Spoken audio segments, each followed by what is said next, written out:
Welcome to The Explainer. Today, we're actually taking a look right under the hood of human biology to unpack the hidden, microscopic mechanics of a condition you've probably already heard of. It's called angina.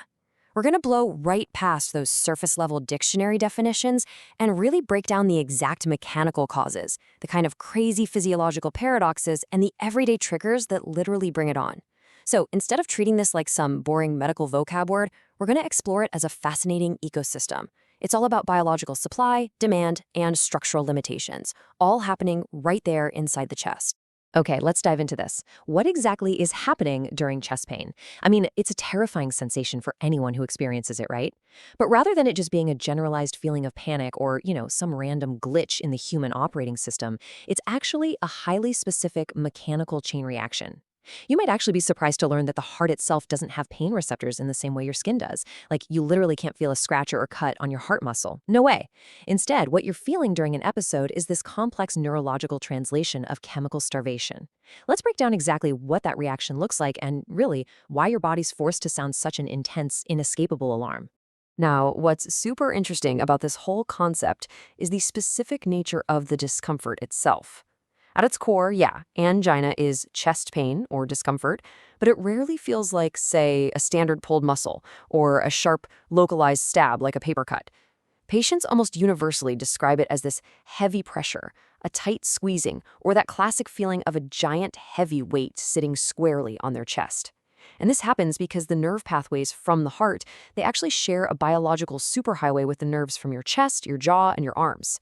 So when the heart sends out this chemical distress signal, your brain intercepts it and kind of mistranslates it as this massive, crushing weight spread across the entire upper body. The question then becomes, what exactly is the body trying to communicate through this very specific, suffocating type of pressure? Let's move to and see how this builds. The fundamental culprit for that squeezing sensation is purely mechanical. It's reduced blood flow. Imagine a high-speed 8-lane highway suddenly narrowing down to a single, wildly congested lane. That severe bottleneck completely restricts the vital oxygen and nutrients that are desperately trying to get through to their destination. In the human body, this bottleneck is most often caused by atherosclerosis. That's a buildup of plaque, which is essentially just cholesterol, fat, and cellular waste. This plaque hardens and it narrows the inside of the arteries over years, sometimes even decades. It's this incredibly silent, gradual process of restriction that eventually crosses a critical mathematical threshold where the flow simply isn't enough anymore.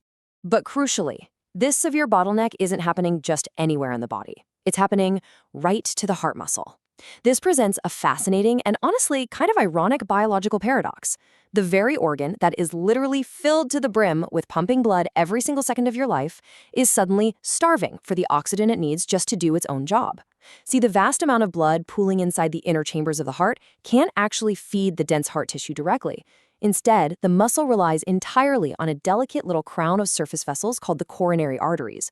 When those specific surface arteries narrow, that localized starvation of the muscle tissue immediately trips the body's visceral alarm system. That localized metabolic crisis, that is exactly what we experience as angina. So the crucial point is cleanly separating the underlying disease from the resulting symptom. Coronary artery disease, or CAD, is the structural problem. It's the plaque buildup, the actual physical narrowing of those surface arteries. Essentially, you can think of it as rust inside the pipes. Angina, on the other hand, is simply the symptom of that underlying structural problem. Think of it exactly like a check engine light flashing on your car's dashboard. The glowing light itself isn't the broken mechanical part, right? It's just the sensory alarm bell warning you that the engine underneath is really struggling to operate under its current conditions.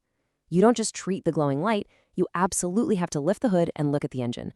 And this brilliantly illustrates how these internal microscopic limitations collide directly with our daily lives, primarily through two things: physical activity and stress.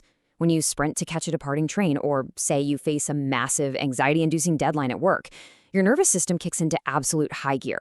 A sudden flood of adrenaline and cortisol hits your bloodstream, your heart rate spikes, and your blood pressure rises. Suddenly, you're demanding maximum output from a muscle that's operating on a severely restricted supply line. And in the case of acute mental stress, those stress hormones can actually cause the arteries to temporarily constrict even further, actively worsening that bottleneck. The demand just simply and abruptly outpaces the available supply, and boom, it triggers the alarm. So, the next time you think about chest discomfort, remember that it's not just some random pain. It is a direct, undeniable mathematical equation of biological supply and demand happening right inside your chest. Every single time your heart rate goes up, it acts as a very real stress test for that arterial highway. Which leaves us with a pretty important question to ponder. How might your own daily stressors and physical demands be quietly intersecting with your hidden heart mechanics? Thank you so much for watching this explainer, and we'll see you next time as we continue to decode the fascinating systems that keep us moving.